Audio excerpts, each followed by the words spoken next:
Good evening. Welcome to our first students parents meeting. हर साल अभी तक हमारे 4-5 मीटिंग हो जाते हैं 10वीं के बच्चों के लिए, पर इस साल माहौल ही ऐसा था कि हम एक साथ मिलना हमारे लिए बहुत मुश्किल था। और आज पहली बार हमारे ओपन हाउस तो हो गए थे, हम 1-to-1 इंटरेक्शंस बहुत सारे किए, हमने एनकरेज किए, पर पहली बार हम एक साथ यहां आ रहे हैं एसेस करने के लिए कि आज तक हमने क्या किया और आगे हमको क्या करना है। अभी आपको एक हिंट देते जाऊंगा कि मैं कहां पे हूं लेटर में, उस हिसाब से वही पॉइंट्स लेके मैं आपके साथ कम्युनिकेट कर रहा हूं। फर्स्ट सेकेंड पैराग्राफ जो है, जनरल बिलीफ। एक बिलीफ रहता है कि क्लास तब अच्छा है जहां बच्चों को बहुत सारे परसेंटेज मिलते हैं,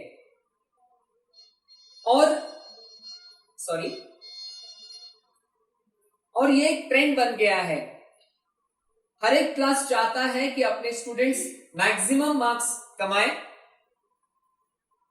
ऑफ कोर्स जो क्लास में आते हैं हर एक बच्चा तो 99%, 90%, 90% प्लस नहीं कमा सकता है, पर जितने बच्चे ज्यादा कमाते हैं वो क्लास के लिए अच्छा होता है और फिर नेक्स्ट ईयर के एडमिशन के लिए बहुत अच्छा होता है, और फिर हम नेक्स्ट ईयर के लिए मार्केटिंग बहुत ज्यादा अच्छी तरह कर सकते हैं। That is a sad reality. बहुत बार ऐसे होता है हमारे बच्चे के लिए वो क्लास शायद मैच नहीं होगा, पर हम वो सोचते नहीं है। हम हर्ड मेंटालिटी हमारी जो होती है कि चलो वो अच्छा क्लास है, वहां भागते हैं। अच्छा परसेंटेज मिलना डेफिनेटली अच्छा है।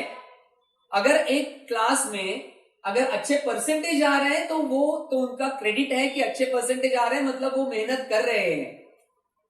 जो बड़े बड़े ब्रांड्स है वैसे में, वो एक उनका कमिटमेंट बहुत अच्छा है और हम उनको प्रेज करते हैं, उनका एक तरीका है, डेफिनेटली इट्स गुड। पर उसके अलावा आगे जाके बच्चों को तुम्हारा परसेंटेज सिर्फ काम में नहीं आता है, तुम्हारी इंडिविजुअलिटी, तुम्हारी पर्सनालिटी, तुम्हारी सोच क्या है, ये जो डेवलप तुम करते हो वो तुमको ज्यादा फायदेमंद रहता है। और क्लासेस का जो नेचर होता है, वहां जो उनका सिंगल माइंडेड फोकस रहता है कि हर एक बच्चे को ज्यादा से ज्यादा मार्क कमाए, तो वहां इंडिविजुअलिटी, पर्सनालिटी, उसके लिए टाइम नहीं रहता है। और जब अगर वहां टाइम दे तो यहां थोड़ा सा प्रॉब्लम हो जाता है। लास्ट ईयर हमारे 20 बच्चे थे, 20 स्टूडेंट्स असॉर्टेड थे, 17 स्टूडेंट्स को डिस्टिंक्शन मिला, 5 स्टूडेंट्स 90 और 90 प्लस मिले। जो 3 बच्चों को नहीं मिला उनके बारे में बोलता हूं। एक तो रचित, जिसकी मम्मी आई थी कि मैं चाहती हूं मेरा बच्चा पास हो जाए, बस है। उसको बोला था, उसका रिपोर्ट देखा था, पर बोला यहां क्लास पास होने के लिए तो यहां क्लास ज्वाइन करने की जरूरत ही नहीं, वो वैसे भी पास हो जाएगा। और उसको एक्सपेक्टेशन था कि अगर 55 मिल जाए तो मैं खुश हो जाऊंगी। उसके 74% देख के बोर्ड एग्जाम में 10 मिनट वो रो रही थी। अभी मैं प्राउड इसीलिए नहीं हूं कि रचित को 74% मिले, मैं प्राउड इसीलिए हूं दिसंबर तक रचित मेरी डांट खाता रहा। उसका बेसिक प्रॉब्लम था लैक ऑफ कॉन्फिडेंस और लेजीनेस, जो हम सब में है, इंक्लूडिंग माई सेल्फ। पर उसके बाद जिस प्रकार से उसने दिमाग लगाया, वो जो 74% था उसका था, क्योंकि थ्रू आउट द ईयर हम बच्चों को सिखाते हैं तुमको तुम्हारे स्टडीज का रिस्पॉन्सिबिलिटी कैसे लेना, उस प्रकार से उसको 74% मिले। जो देवांग था उसको 63 पॉइंट समथिंग परसेंट मिले। देवांग के डैडी को मैं हर बार डांटता था कि तुम आना चाहिए, बहुत वीक स्टूडेंट है, और हमें टेंशन था थोड़ा, देवांग पास होगा कि नहीं, ये हमको टेंशन था। उसका 63% जब मिला तब मैंने बच्चों के साथ शेयर किया, मे बी उसने कॉपी किया, क्योंकि यही नहीं हो रहा था, विश्वास नहीं हो रहा था कि 63% कैसे मिला। बाद में कंफर्म हुआ कि देवतलाव के जो स्कूल में था तब बार बार फादर वहां आ रहे थे एक धाक दाखवण्यासाठी कि कॉपी हो रहा है कि नहीं, तो कॉपी का सवाल ही नहीं था वहां पे। फिर सेकंड हमारा कंक्लूजन था कि उसका जो कजन है वो उसका बहुत सारा, तो हम क्रेडिट उसको दिया। जब देवांग मिलने को आया बोला कि नहीं मेरे दादा ने तो कम से कम 10-12 दिन है उसने मेरा स्टडीज लिया, बाकी का सब उसने स्टडीज किया। मतलब जो देवांग हम श्योर नहीं थे पास होगा कि नहीं, उसको 63 पॉइंट समथिंग मिला। You are not sure whether pass, first class आ गया। थर्ड स्टूडेंट जो ग्रिसेल हमारे पास 7th से आती थी, और अगर देवांग को 63 मिलना तो उसको हम चाहते थे 70 मिलना चाहिए, और उसको सिर्फ 53 मिला। तो ये प्रूफ है कि ऐसे कुछ बात नहीं है कि ब्रेन वेव्स तुम ज्वाइन करोगे तो तुम ऊपर जाओगे। जो स्टूडेंट हमारे पास 7th से थी 53, तो उसका लेवल ऐसा था और कहीं जाके भी मिल सकती थी। हम बार बार दोहराते हैं कि जो तुमको परसेंटेज मिलेगा अल्टीमेटली वो तुम्हारा मिलेगा, तुम्हारे मेहनत के ऊपर मिलने वाला है। जो 90% प्लस वाले जो 5 बच्चे थे उनको मैंने फ्रैंकली बोल दिया, आप अगर तुषार पाटिल के पास जाते थे या श्री क्लासेस में जाते थे या फिर कार्मेल में जाते थे, शायद तुम्हारे 2-3% बढ़ ही जाते। उनका टोटल रिगरस प्रोग्राम है how to fight for that every mark, और वो मेंटरिंग करते हैं। इनको जो 90% मिले, जैसे मैंने रचित के बारे में बोला, वैसे उन्होंने खुद स्टडी किया। जो लास्ट 1 मंथ वो स्टडी को आते थे, एक साथ पढ़ते थे। हमारा एक सिस्टम है जो हम बच्चों को ट्रेन करते हैं। मैं वहां रहता था, मैं देख रहा हूं एक दूसरे को बोल रहे, भाई ये मैथ्स का जस्ट सम मेरे को बता। अरे can I help? No sir, don't worry. They didn't want me to help them out. तो उनका जो परसेंटेज है that is percentage on their own. दूसरा एक मिथ रहता है, नहीं 90% मिलना चाहिए, नहीं तो कॉलेज अच्छा नहीं मिलता है। कौन सा कॉलेज चाहिए आपको? क्या करना है? अगर आपको आईआईटी करना है या मेडिकल करना है, बहुत बार आपका एक इंटीग्रेटेड प्रोग्राम आप चूज करते हो जहां अच्छा कॉलेज आपके लिए प्रॉब्लम बन जाता है। हम बोलते हैं टीबी कॉलेज बहुत अच्छा है, ये बच्चों के लिए वो बुरा है, क्योंकि टीबी कॉलेज स्ट्रिक्ट है, 6 घंटा तुमको कॉलेज में आना ही है, और फिर जाके घर में 6 घंटा तुमको पढ़ाई करना है प्रिपरेशन के लिए। तो ये जो अच्छा कॉलेज है वो कभी कभार हैंडीकैप बन जाता है। मैं ये नहीं बोल रहा हूं कि टीबी कॉलेज अच्छा है अब बुरा है, डेफिनेटली वो अच्छा है, पर आपको क्या करना है उसके ऊपर निर्भर रहता है। और दूसरी बात, 11th और 12th का स्टडी टोटली डिफरेंट रहता है। 10th का जो पोर्शन है रिगरसली हमारा अराउंड अक्टूबर तक हमारा कंप्लीट हो जाता है। 12th का जो पोर्शन है जनवरी फरवरी तक कंप्लीट नहीं होता है। जो nature of study, nature of syllabus जो है 10th तक अलग रहता है और 11th और 12th का बहुत अलग रहता है, और वहां तुम खुद कितना सोचते हो उसके ऊपर निर्भर रहता है। और प्राउडली मैं बोल सकता हूं कि जो हमारे बच्चे जो लर्न करते हैं कि मेरा स्टडीज मैं कैसे करूं, वो बहुत अच्छी तरह 11th और 12th का स्टडीज हैंडल कर सकते हैं।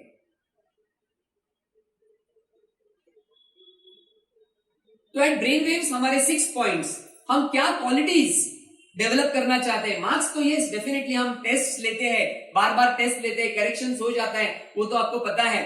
हमारे अभी ये साल तो हमारे क्वेश्चन पेपर का जो स्टैंडर्ड है और बढ़ गया है, क्योंकि एवरी क्वेश्चन पेपर के साथ उसका एक सॉल्यूशन का सॉफ्ट कॉपी फॉलो हो जाता है। मतलब तुम्हारा जो पेपर लिखा है उसका सॉल्यूशन क्या है, हर बच्चे को पता चलता है कि मेरा उस पेपर कैसा लिखना चाहिए था। तो हैंडी हम देते हैं जो लास्ट ईयर तक हमने हमारे बच्चों को नहीं दिया था।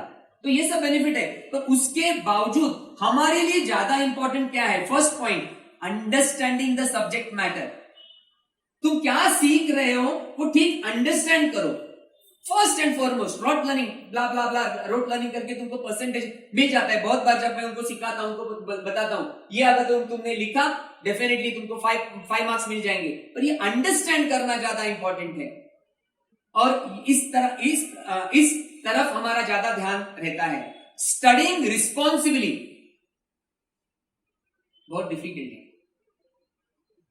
बच्चों को बोलना रिस्पॉन्सिबली स्टडी करें बहुत डिफिकल्ट है, और मैं बार बार उनको डांटता हूं, पर ओवरऑल मैं देखता हूं कि उनका रिस्पॉन्सिबिलिटी बढ़ते जा रहा है। अगर नाम ही लेना है तो हमारा रायन 1 नंबर का इर्रिस्पॉन्सिबल, पर जब वो स्टडी करता है पूरे फोकस के साथ स्टडी करता है, जब साहिल आया था तो मेरे टेंशन आया था, उसके कजन जो मेरी कलीग है उसको बोला था, अरे उसका जो मार्क्स वगैरह देखा, नहीं मैं उसको एडमिशन नहीं दिलाना चाहता 9th में, और 9th में उसने तो मुझे जीत लिया, इतना अच्छा स्टडी किया। फिर 10th में आया, 10th मध्ये शिंग फुटली, एवढं त्याचं कौतुक केलं होतं, मग जरा शिंग फुटली, करतच नाही। अभी लास्ट 2 months में हम जो रिवीजन ले रहे हैं, मुझे तो हार्ट अटैक आने वाला था इसका परफॉर्मेंस देख के और उसका स्कूल का परफॉर्मेंस देख के। जो बाकी के बच्चे आंसर नहीं कर रहे थे, वो सोच समझ के आंसर दे रहा था। ऐसे एग्जाम्पल हर एक के बारे में मैं बात कर सकता हूं, बट एक फ्यू जो सामने आए वो आपके साथ शेयर किया। एंजॉइंग स्टडीज, ये हमारा प्रयत्न रहता है। How many of you as compare to earlier you are enjoying studies? Truthfully raise your hands और keep your hands down. Okay fine, thank you. Few मतलब कई बच्चे तो है जो पहले से एंजॉय करते हैं स्टडीज। डिसिप्लिन्ड बिहेवियर, ये हमारा प्रयास रहता है, और मैं बहुत आनंद से कह सकता हूं कि हमारे सब बच्चे एकदम डिसिप्लिन्ड है। रायन को मम्मी के थोड़ा सा आश्चर्य हुआ, मेरा बच्चा, उसका जो मस्ती है एकदम लिमिट में रहता है, ऐसा कुछ प्रॉब्लम नहीं है। ओवरऑल जो हम थोड़ा मस्ती चाहिए हमको, तो हमको जो मजा आता है डांटने में, बट ओवरऑल हमारे बच्चे डिसिप्लिन के बारे में बहुत अच्छे हैं। I congratulate you parents for that. Developing N optimistic and positive attitude, बच्चों को हम सिखाते हैं कि ऑप्टिमिस्टिक, नेगेटिव प्रॉब्लम्स तो आने वाले हैं, पर हम उन प्रॉब्लम्स को कैसे हैंडल करते हैं ये हमारे हाथ में रहता है, और ये हमारा प्रयास रहता है। अभी उन्होंने करना है, एक्सेप्ट करना है कि नहीं, वो अल्टीमेटली उनके हाथ में है। इंटरेक्टिंग सोशली विद कॉन्फिडेंस, बहुत बार हमारे पास बच्चे आते हैं जो बात ही नहीं करना चाहते हैं। हैंसल हमारा वो उसका प्रयास रहता है कि बात नहीं करना है किससे, पर हमारा एक सिस्टम है, कंफर्टेबली हर एक बच्चा सामने आके 20 बच्चों के सामने कॉन्फिडेंटली बात कर सकता है। तो ये जो कॉन्फिडेंस है, हमारी अपर्णा मैडम हंस रही है क्योंकि उनका लाडला भी ऐसे ही है, वो घर में भी ज्यादा बात नहीं करता है, पर उन्होंने देखा है कि यहां भी सबके सामने वो बात करना अच्छी तरह करते हैं। और एक एग्जांपल लेता हूं, मेरा फर्स्ट बैच जो था हमारा 10th स्टैंडर्ड का ब्रेन वेव्स में, उसका एक बंदा हमारे पास यहां बैठा है, स्टुअर्ट सर। बच्चे उनको स्टुअर्ट सर करके जानते हैं, अभी डीएड कर रहे हैं वो भी जब शाय तो ज्यादा नहीं था, पर एकदम इंट्रोवर्ट था, क्यों बात करना है, बात ही नहीं करेगा। और विद इन 1 month स्टुअर्ट और उसके साथ उसके 3-4 ऐसे दोस्त थे जो इसी हॉल में अराउंड 200 पीपल थे, सोशल डिस्टेंसिंग नहीं था, ये क्रैम्ड भरा हुआ था, उनके सामने वो कॉन्फिडेंटली सबके साथ बात किए। और ये जो 6th पॉइंट हमारा है, इंटरेक्टिंग सोशली विद कॉन्फिडेंस, ये हम हर साल हम करवाते हैं। ये साल हमारा एक 6-7 फुट लंबा एक नौजवान है, दिखता है तो दिखेगा अरे कितना सारा कॉन्फिडेंस है, पर बाहर आने में डरता है। सिद्धांत नाम है उसका, और वो ट्राई करता है कि ठीक है मैं बाहर नहीं आऊं, पर हम ट्राई करते हैं कि तुमको बच्चे बाहर आने ही है, और अल्टीमेटली वो बाहर आता है। ये साल हमको ज्यादा ये करने को टाइम नहीं मिला, पर तो भी आज सिद्धांत बाहर आके बात कर सकता है।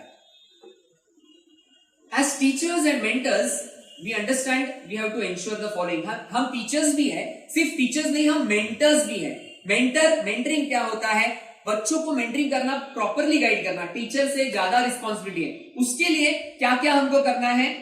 पहला हेडिंग है टीचिंग तो हमका करना है, जो डिफिकल्ट कॉन्सेप्ट्स है वो सिंप्लीफाई करे। Just to interrupt myself, students, if you feel that something out of these efforts have not been taken, just feel free to raise your hand and tell sir ये किया नहीं है। तो तुम argue कर सकते हो, अरे सबने ये तुमने लिखा है, ये किया नहीं है। आप मुझे बीच में रोक के सर ये तो हमारे कॉन्सेप्ट्स तो हमारे डिफिकल्ट ही रह गए, जो कुछ आप बोलना चाहते हो बेझिझक आप इंटरप्ट करके बोल सकते हो। तुम्हारे ही पेरेंट्स नहीं, सब पेरेंट्स तुम्हारे साथ में, तो डरने की कोई बात नहीं है। So first of all teaching, concepts explain करना। सेकेंड पॉइंट बहुत इंपॉर्टेंट है, enlighten them to teach themselves. ये जो बात है जूनियर केजी से बच्चों को सिखाया जाता है कि टीचर ने जब टीचर सिखाती है तभी तुमको सिखाया, तुम सीखते हो। पर ऑब्वियस है जब बच्चा ये दुनिया में आता है तो कौन से स्कूल में जाता है, जब वो भाषा सीखता है। मराठी बच्चा हिंदी सीख लेता है, बच्चे एकदम माँ बाप अजब हो जाते हैं, अरे कहां हिंदी सीखा। या जो घर में हिंदी बोलने वाला बच्चा मराठी सीख देता है, पता भी नहीं चलता कहां सीखता है। ये लर्निंग एबिलिटी लेके हम आते हैं। जब बच्चों को खड़ा रहने की अक्कल नहीं रहती है, ताकत नहीं रहती है, वो भागना शुरू हो जाता है। ये लर्निंग एबिलिटी लेके हम जन्म लेते हैं, फिर हम स्कूल में हमको हमारा एडमिशन किया जाता है और स्कूल में हम टीचर्स, हमारा भी थोड़ा इज्जत होना चाहिए ना, तो हम क्या बोलते हैं, जब तक मैं तुम्हें ना सिखाऊं तो सीख नहीं जाएगा। हमारा जॉब भी हमारे लिए इंपॉर्टेंट है, हमारी क्लासेस हमारे लिए इंपॉर्टेंट है, और फिर बच्चे हमारे ऊपर विश्वास रखते हैं। ये हम ब्रेन वेव्स में ये लॉजिक ब्रेन ब्रेक करने का प्रयास करते हैं। ऐसे बहुत सारे टॉपिक्स हैं जहां तुमको टीचर्स की बिल्कुल जरूरत नहीं, तुम खुद सीख सकते हो। और फिर हम कैसे सीखना है, I don't know, you learn. जब मैं जूनियर टीचर था, मैं प्रयास करता था अपने को, तुझसे ये टॉपिक है, ऐसा सीखना चाहिए, ऐसा सीखना चाहिए। नहीं, हम एक कंडीशन क्रिएट करते हैं, उसके बाद मेरा ऑब्जर्वेशन रहता है कौन कैसे स्टडी कर रहा है, और हर एक बच्चा अपने हिसाब से सीख लेता है। Everyone has a different learning style, और उसके हिसाब से बच्चे सीख लेते हैं। हम सिर्फ इंश्योर करते हैं कि is that basic sincerity follow हो रही है कि नहीं ये वर्कशॉप में या ये माहौल में, तो ये हम उनको एनकरेज करते हैं। सबसे पॉइंट थर्ड, हमारे जब हम बच्चे थे, पेरेंट्स, हम कुछ भी गलती करते थे तो हमको डांटा जाता था, मैंने बोला था ना ये मत कर, ये क्यों किया तूने। गलतियां तो करनी ही है, अगर तुमको ग्रो होना है गलतियां करनी है, और ये ट्रुथ है। जैसे लर्निंग हम खुद लर्न कर सकते हैं, ये ट्रुथ है, वैसे ये ट्रुथ है, और ये ट्रुथ वापस हम बच्चों को सिखाते हैं। ठीक है, मिस्टेक किया, मार्क्स कम मिले, ओके, नो प्रॉब्लम। मार्क्स कम मिलने के बाद मैं कभी डांटता नहीं हूं, एनी ऑब्जेक्शन, श्योर। अब हाँ, उसके बाद तुमको यार मार्क्स तो कम मिले, उसको डांटना क्या है। अगर तुमको शर्म आ रही है तो तुमको स्टडी करना है और मार्क्स बढ़ाने हैं, क्या करना है तुमको, मैं डांट के क्या करूंगा। तुम्हारा अभी तुम फर्स्ट सेकंड में तो नहीं हो, जब फर्स्ट सेकंड में होते तो शायद मैं आपको डांटता, जरूरत है। अभी 10th में डांटने की जरूरत नहीं है, 6th 7th में डांटने की जरूरत है, अभी तो आप एसएससी में आ गए हो। Next most important point for any learning to take place, bonding. ये एक ट्रुथ है। बहुत बार हमारा एक सब्जेक्ट फेवरेट होता है, क्यों, क्योंकि वो टीचर मेरी फेवरेट थी, इसलिए मेरा वो सब्जेक्ट फेवरेट था। तो ये बॉन्डिंग बहुत महत्वपूर्ण है। तो फोर्थ पॉइंट, हमारा प्रयास रहता है बच्चों के साथ और पेरेंट्स के साथ भी बॉन्डिंग हम करते हैं। बॉन्डिंग करते हैं मतलब एकदम प्यार से बात करना नहीं। बहुत बार मैं जरा थोड़ा सा डांटता भी हूँ। शुरुआत में मैं ये जो करता था, मेरी वाइफ थोड़ी सी डर जाती थी, तो ज्यादा ही इतना एग्रेसिव हो जाता है। एक दो केस ऐसे हो गए, स्टूडेंट छोड़ के नेक्स्ट ईयर और कहीं चले गए।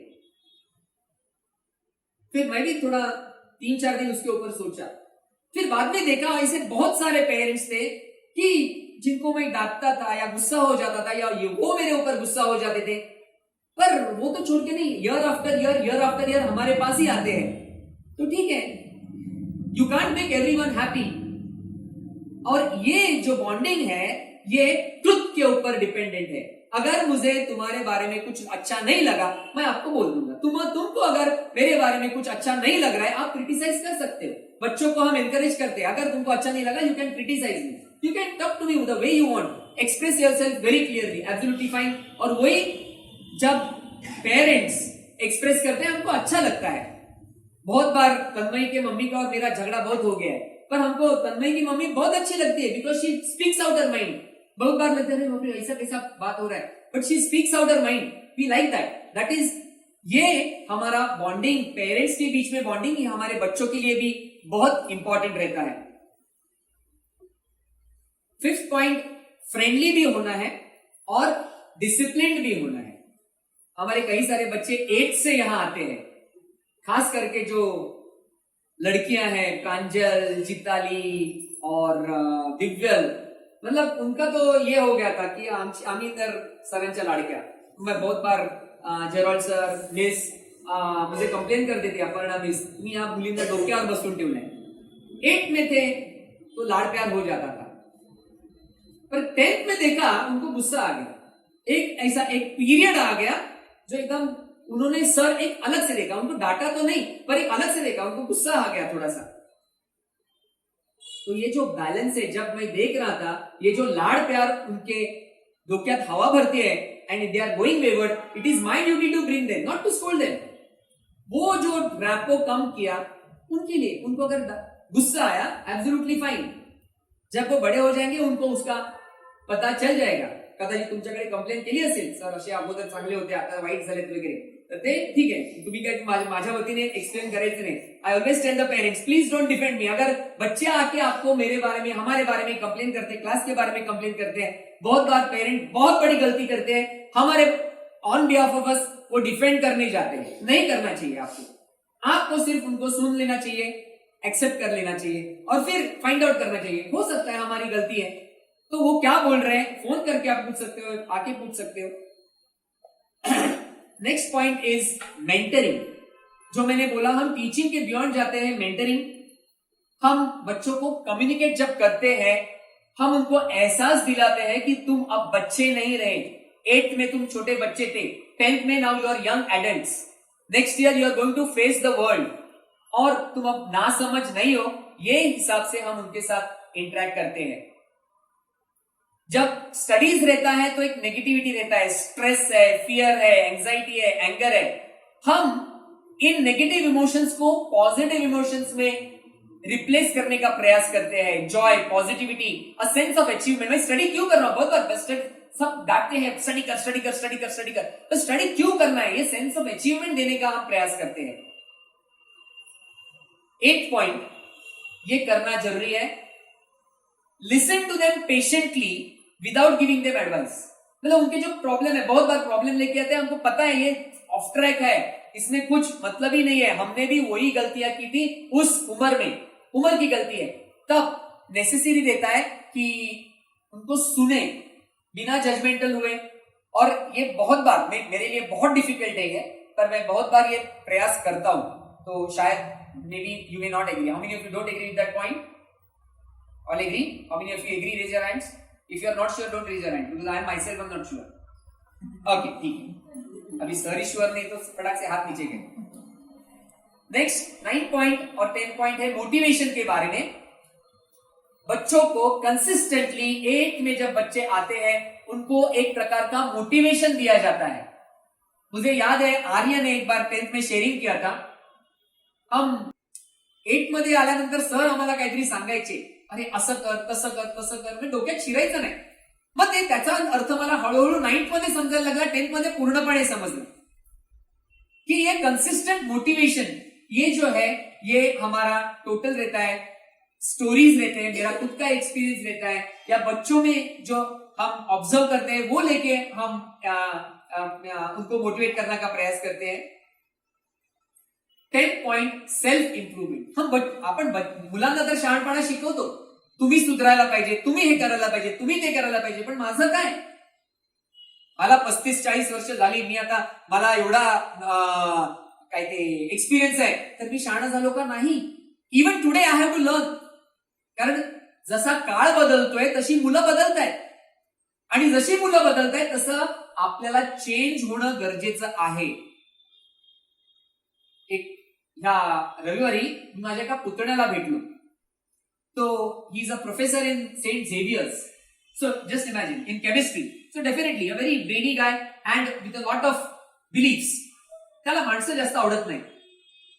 त्याची आता 3.5 वर्षाची मुलगी आहे, आणि ती मुलगी एवढी बडबड करते, तो काका माझ्या मुलीकडनं मेरे डॉटर से मैंने बहुत सारी चीजें सीखी है. ये प्रोफेसर है, बच्चों को सिखाता है, और मैंने देखा था जब तक, मतलब पहले बहुत रिजिड था. After long time I met him last Saturday, आज 1 हफ्ता हो गया. बोले काका अब मैं बहुत चेंज हो गया हूं, ये बच्चे ने मुझे बहुत कुछ सिखाया है. उसी प्रकार मैं जब एज अ टीचिंग मेंटरिंग के लिए खड़ा रहता हूं बच्चों के सामने, कंसिस्टेंटली मैं लर्न करना चाहता हूं. ये साल तो मुझे बहुत लर्न करना पड़ा. ऑनलाईन लर्निंग क्या आहे, ऑनलाईन लर्निंग कशाशी खातात हेच मला माहित नव्हतं. I had to learn that. It was a stressful time. तो ऑनलाइन लर्निंग क्या है वो पता चला, कैसे वीडियोस बनाने हैं, क्या है. मल्टीपल सोर्सेज से मैंने ये किया. साहिल के सिस्टर ने भी मुझे हेल्प किया. She was one of the person who help me. पर अल्टीमेटली ऑनलाइन लर्निंग किया, कैसे सिखाना है, वीडियोस कैसे बनाए, ये तो एक हो गया. पर ऑनलाइन लर्निंग में सामने वाला बच्चा पढ़ाई कर रहा है कि नहीं, कितना कर रहा है, ये भी फिगर आउट करना था. वो भी हमने कर लिया. पर उसके बाद वो जो कान पकड़ना है वो नहीं हो पा रहा था.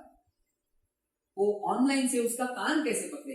कान मतलब नॉट नेसेसरीली एक्चुअली, पर ऑनलाईन माहिती आहे. आमच्याकडे ऍप दिलेला आहे. तुम्ही सांगू शकता, आमच्याकडे रेकॉर्ड येतं मुलांनी किती व्हिडिओज बघितले. जो मार्केटिंग के लिए आए थे, बहुत अच्छा ऐप है वो मार्केट. सर तुम्ही मुलं, तुम्हारे बच्चे जो ऑनलाइन बैठेंगे ना, उन्होंने कितना वीडियो देखा है तुमको यहाँ पता चलेगा. क्या खास पता चलेगा. मैंने पूछा ऐसे क्यों बोल रहे हैं. अगर उन्होंने स्टार्ट करके आधा घंटा वहां स्टार्ट करके बाजू में रख दिया और वो टीवी देख रहा है या दूसरा गेम खेल रहा है, क्या मुझे पता चलेगा. नहीं चलेगा. तो उसका ऑनलाइन का तो लिमिटेशंस है. इसीलिए हम मोटिवेट करते हैं कि ये तो तुम शेनी लगा सकते हो, पर अल्टीमेटली तुम्हारा ग्रोथ अगर तुमको करना है कि नहीं, ये तुम वो निश्चय तुमको करना है. तो ये लर्निंग होने के बाद ये जो सिचुएशन था, उस टाइम का ऐसा सिचुएशन था कि ये साल मुझे क्लास नहीं लेना है. अगर सब बच्चे जिन्होंने एडमिशन लिया था, सब बच्चों ने बोलते कि नहीं हमारा एडमिशन कैंसिल करें, इतना मैं फ्रस्ट्रेट, मैं मतलब लोगों को सिखाता हूं पॉजिटिव अप्रोच, पॉजिटिव एटीट्यूड. पर मैं कन्फेस करता हूं मेरा एटीट्यूड बहुत नेगेटिव हो गया था कि नहीं करना है, मुझे कंटाला आ गया, इतना स्ट्रेसफुल था, वो अलग ही माहौल था. पर ग्रेजुअली आई एम हैप्पी. वो जो मेरा नेगेटिविटी था मैंने डिस्कार्ड करके पॉजिटिवली एक नया प्रोग्राम फॉर दिस ईयर हमने किया. और वो प्रोग्राम के बारे में आपको बता दूं. Restructured learning programme. First paragraph तो मैंने बता दिया है. उसके बावजूद दूसरा था, हमने हमारे फीस रिड्यूस कर दिए. फाइनेंशियल कंस्ट्रेंट्स पेरेंट्स के थे, इसलिए उसके बिकॉज ऑफ दैट हमें भी बहुत सारे फाइनेंशियल कंस्ट्रेंट्स आए. पर स्टिल हमने हमारा प्रोग्राम फेयरली सेटिस्फैक्टरीली किया. तब ऐसे लग रहा था कि सितंबर तक, कम से कम सितंबर तक तो बच्चों को हम बुला नहीं पाएंगे, क्योंकि हम अप्रैल और मई में जब हम फाइंड आउट कर रहे थे तो ऐसा माहौल था कि सितंबर तक तुम बच्चों को मतलब स्कूल शुरू होगा ही नहीं. तब इट वॉज वेरी, मतलब फर्स्ट टाइम जब मैंने सुना मुझे बहुत आश्चर्य हुआ. तो क्लासेस वगैरह सितंबर अक्टूबर तक नहीं शुरू होगी. पर आपको पता है हमने कब स्टार्ट किया. मैं वीडियो रिकॉर्डिंग हो रहा है, रिकॉर्ड पे नहीं आना चाहता. एक टीचर ने पालघर में 20 बच्चों को उसके बंगले में बुलाया था. उसके ऊपर केस फाइल हो गई थी. ये आसिफ सर जो हमारे मित्र है, उजेफा कॉलेज के वाइस प्रिंसिपल, उन्होंने मेरे को ये इंफॉर्मेशन दी थी. तो we are lucky, thank God कि हमको ये फेस नहीं करना पड़ा. सेकेंड पॉइंट जो है, सेकेंड पैराग्राफ जो है मैंने आपको अभी बता दिया है. थर्ड पॉइंट जो है कि at Brainwaves we believe in a student centric approach. ये स्टूडेंट सेंट्रिक अप्रोच क्या है. मैं बहुत अच्छा सिखाता हूं, फुल स्टॉप. अभी से नहीं, 35 साल से. अभी मैं बहुत अच्छा सिखाता हूं, ये बोलने वाले लोगों के बच्चे अभी 10th में 11th में आ गए हैं. पर जब मैं पीछे देखता हूं तो मेरा जो अप्रोच था वो स्टूडेंट सेंट्रिक नहीं था, वो मी सेंट्रिक था. और मैंने बच्चों का एनालिसिस करके बोल दिया है, मैं अच्छा सिखाता हूं मतलब क्यों. मेरे पास अच्छा एक पर्सनालिटी है, मेरा एक अच्छा आवाज है, जो मेरा आई कांटेक्ट है वो अच्छा रहता है, मुझे बच्चों की साइकोलॉजी पता चलती है. तो इसीलिए इफेक्टिवली ये पॉइंट्स कैसे बताना है, वॉइस मॉड्यूलेशन है, अट्रैक्टिवली करता हूं. इसीलिए तुम बोलते हो सर तुम अच्छा सिखाते हो. पर वो होने के बाद क्या स्टूडेंट सीख रहा है कि नहीं, स्टूडेंट में बदलाव आ रहा है कि नहीं. जब हम स्कूल में सिखाते हैं तो हम जाके हम जॉब करते हैं, और ये सोचने के लिए हमारे पास टाइम नहीं रहता है. बहुत बार टीचर्स आते हैं और बोलते हैं हमारे स्कूल के टीचर्स कुछ काम के नहीं. सॉरी, तुम्हारे स्कूल के टीचर्स बहुत काम किए, पर वो जो माहौल है वहां वो हमको टाइम नहीं मिलता है स्टूडेंट सेंट्रिक करने के लिए. क्योंकि 70 बच्चे हैं एक क्लास में, कहां कहां टीचर ध्यान देगी।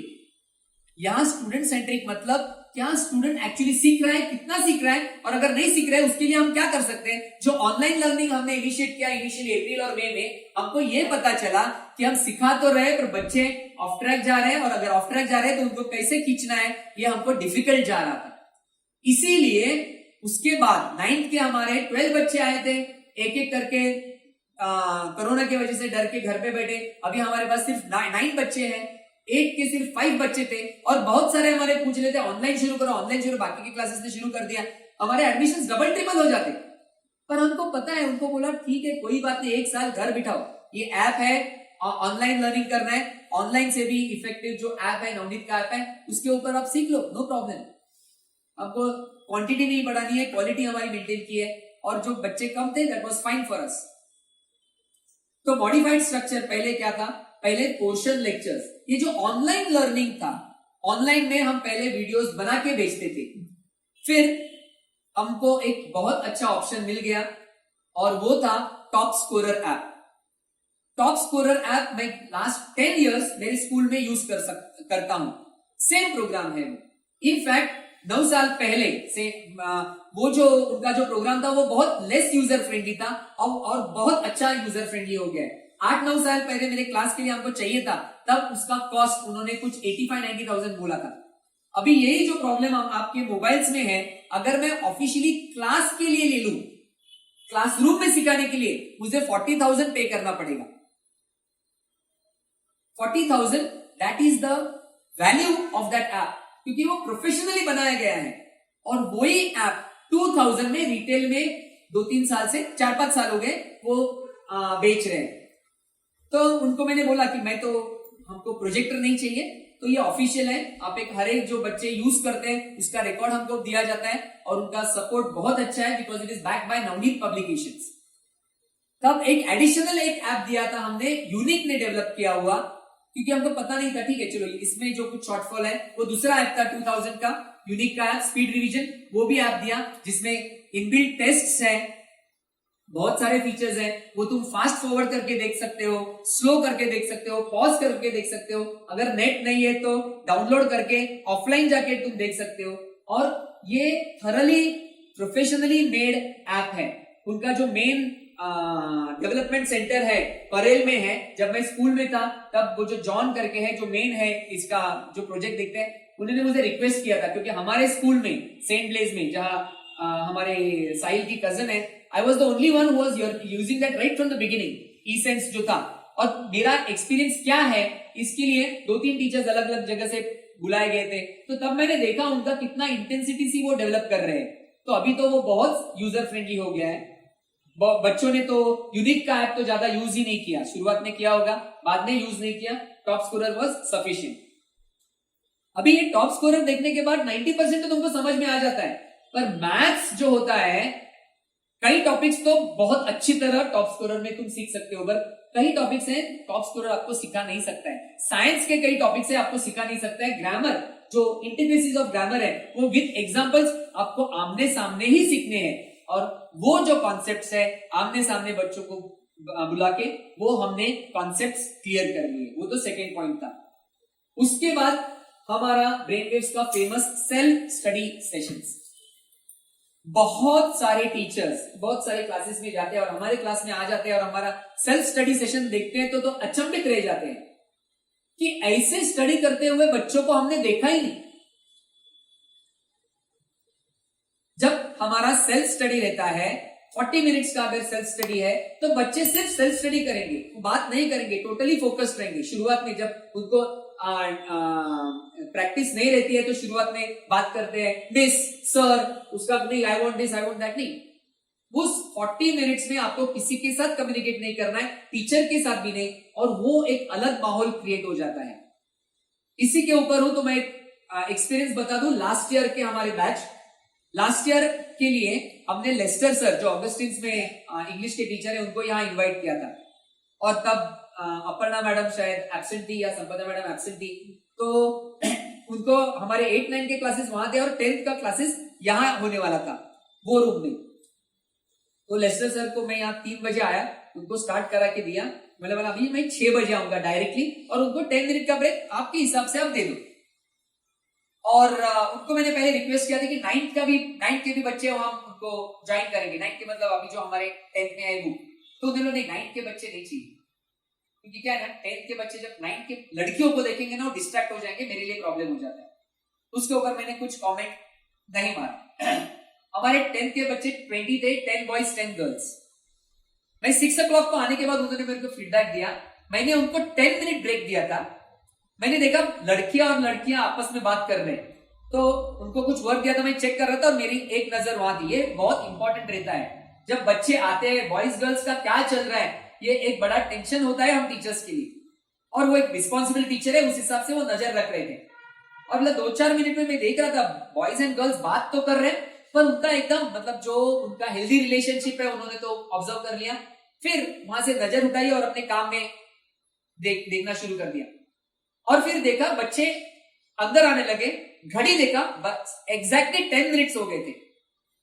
वो बहुत सारे क्लासेस में जाते हैं, ये मेरा पहला एक्सपीरियंस है। अगर बच्चों को और कहीं क्लास में मैं छोड़ दूं 10 मिनट के लिए, तो 15 मिनट के बाद मुझे उनको आके बोलना पड़ता है अरे आ जाओ। 20 मिनट वो बैठ जाते। पर यहाँ ये फर्स्ट क्लास था जहां बच्चे के दिन 10 मिनट्स सब क्लास बैठे हुए थे।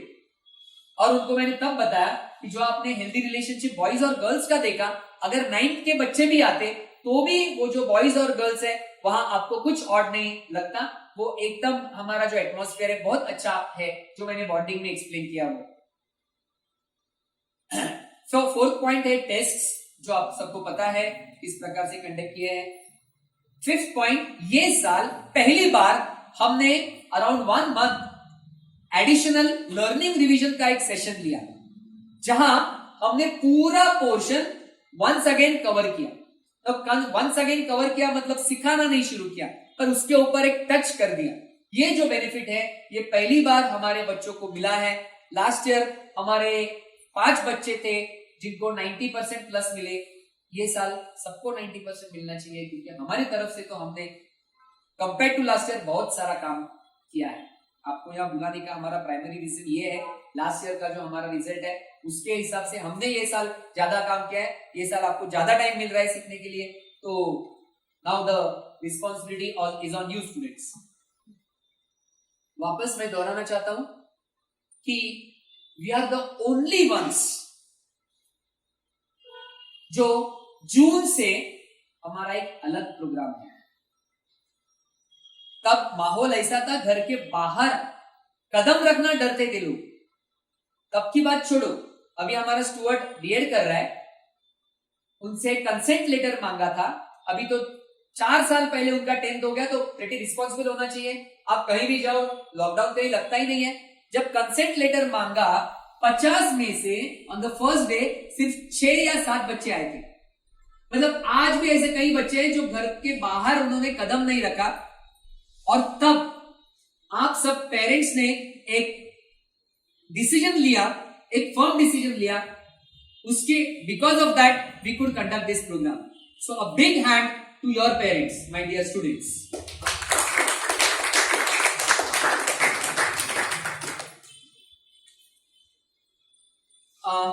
We have already scheduled the prelims. Prelim का टाइम टेबल बच्चों को दिया गया है। 2 सेट्स ऑफ प्रीलिम्स हैं और ये टाइम टेबल आपको भेजा गया है। उसका हर एक पेपर के बाद में उसका सोल्यूशन आपको दिया जाएगा।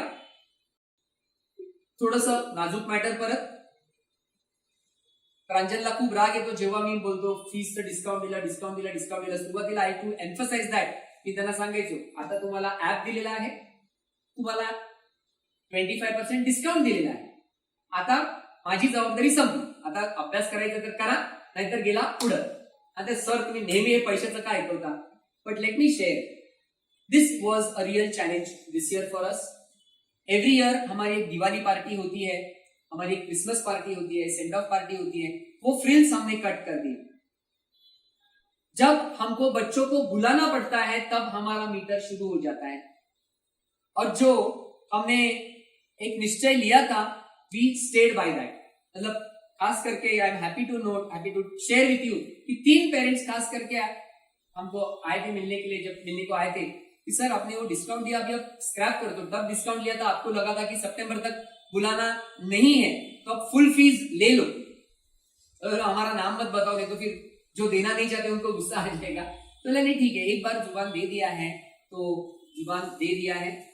और दूसरा आपको बता दूं, ये जो हम फीस चार्ज करते हैं, हर एक का एक कैलकुलेशन देता है हमारा, ये approximately second week of Jan तक हमारा एग्जॉस्टिव एक दिसंबर तक होता है, और थोड़ा जो कुछ बचा कुचा है वो अराउंड 15 जैन तक होता है। उसके बाद बच्चे तो आते नहीं है। ये साल हमने स्टार्ट करके हम we are taking that mentoring programme up to February.